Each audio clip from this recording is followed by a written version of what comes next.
Shalom, selamat pagi, salam ngopi Aceh. Ngobrol pagi menjelang siang bersama dengan Yesus. Saudara-saudara, kita akan membaca di dalam Lukas 9 ayat 46 sampai 48 mengatakan demikian. Maka timbullah pertengkaran di antara murid-murid Yesus tentang siapakah yang terbesar di antara mereka.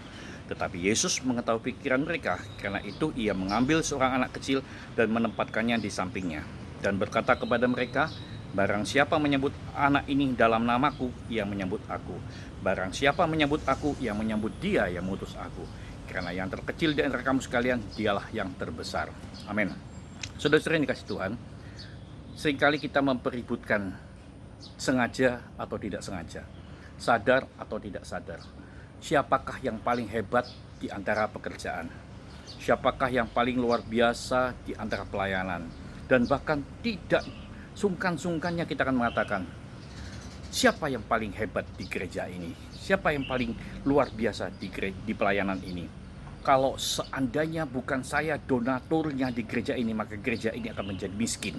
Kalau bukan saya pengkhotbah di gereja ini, jemaat tidak akan pernah bisa maju. Kalau saya bukan ini, bukan itu, maka pelayanan ini akan mengalami hal ini, hal itu. Seolah-olah kalau tidak ada saya, maka semua akan gagal. Semua akan menurun.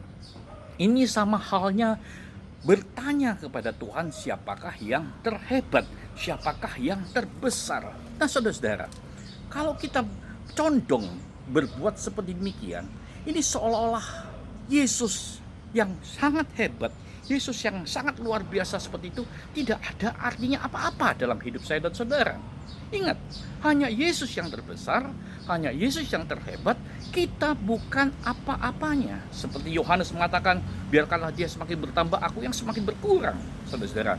Bahkan seperti Daud yang dicemooh oleh saudara-saudaranya, kamu tidak punya power apa-apa, kamu tidak punya kemampuan ahli perang apa-apa, kamu tidak bisa ini, tidak bisa itu. Masakan kita yang orang yang pahlawan-pahlawan Israel sudah gentar menghadapi Goliat. Ketika Daud pun dicemooh seperti demikian, hatinya tetap rendah hati. Dia tetap bersama Tuhan melawan Goliat dan akhirnya kemenangan luar biasa diperoleh oleh Daud. Nah, saudara-saudara, setelah itu apakah Daud merasa, wah, aku pahlawan? Tidak. Apakah setelah itu Daud merasa hebat? Tidak. Dia tetap mengembalikan Tuhan yang hebat, Tuhan yang luar biasa. Nah, saudara-saudara yang dikasih Tuhan, sebab itulah Tuhan Yesus ketika murid-muridnya bertanya, Tuhan tahu pikiran mereka.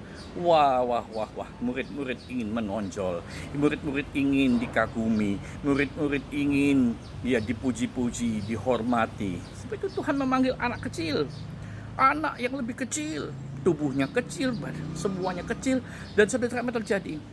Digambarkan kalau engkau menyambut anak kecil yang seolah-olah tidak mempunyai kemampuan apa-apa, dan menyambut anak kecil ini, menyambut dalam namaku, maka percayalah, engkau menyambut Tuhan yang luar biasa, maka engkau juga akan dimuliakan. Saudara-saudara, anak kecil artinya kita diminta rendah hati, untuk diminta memiliki sikap yang tidak mau menonjolkan diri, diminta Tuhan untuk mempunyai hati yang untuk Tuhan saja.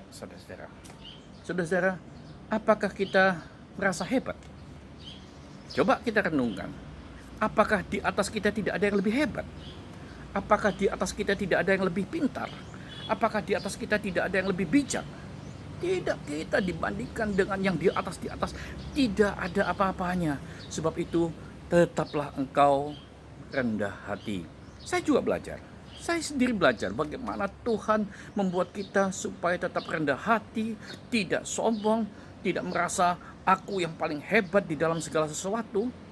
Tetap kita katakan orang lain yang hebat. Sebab itu saudara-saudara, ya, kita mempunyai integritas dengan Tuhan yang harus tulus dan jujur dan bijak. Dan saya percaya ketika kita memiliki sikap hati yang seperti demikian, wow, Tuhan akan sukacita terhadap kehidupan saya dan saudara. Tuhan akan merasa bangga memiliki anak seperti saya dan saudara. Nah, saudara-saudara, ayo. Mungkin kita pernah berkata, Tuhan, aku pernah berkata, aku yang paling hebat dalam pelayanan ini. Mungkin aku pernah berkata aku paling luar biasa dalam pekerjaan ini. Ayo kita minta ampun sama Tuhan. Katakan, Tuhan, tanpa Engkau aku tidak akan bisa apa-apa.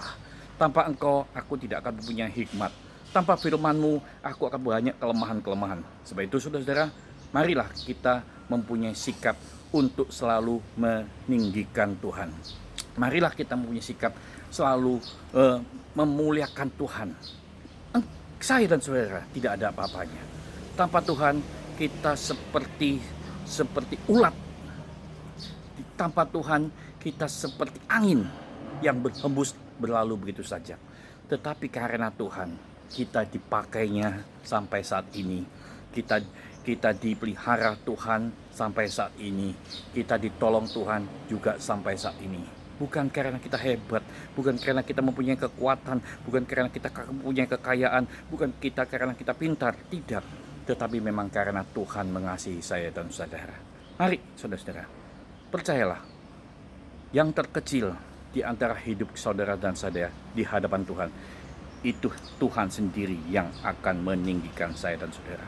Bukan kita sendiri yang meninggikan, bukan kita sendiri yang merasa hebat. Biarkanlah hanya Tuhan saja yang hebat dalam kehidupan saya dan saudara. Karena saya tahu, dan kita harus tahu, Dia Tuhan yang luar biasa. Dia saja yang menuntun saya dan saudara untuk memiliki hidup yang memberkati banyak orang. Mari saudara-saudara, hari ini, jika engkau direndahkan orang, biarkanlah Tuhan saja nanti yang akan meninggikanmu. Jika engkau hari ini diremehkan orang, biarkan saja Tuhan nanti pada waktunya akan membuat engkau penuh dengan hikmat. Kita berdoa, Tuhan, ampuni kami jika kami merasa sombong, jika kami merasa hebat hari ini, jika kami merasa lebih daripada orang lain. Tetapi kami percaya hari ini Tuhan yang luar biasa dalam kehidupan kami. Terima kasih Tuhan, berkati kami hari ini. Dalam nama Tuhan Yesus kami mengucap syukur pada Engkau. Haleluya, amin. Salam Kopi Ajin, salam pagi. Tuhan memberkati pekerjaanmu, Tuhan memberkati pelayananmu, Tuhan memberkati dalam segala hal apa yang kamu lakukan pada hari ini. God bless you.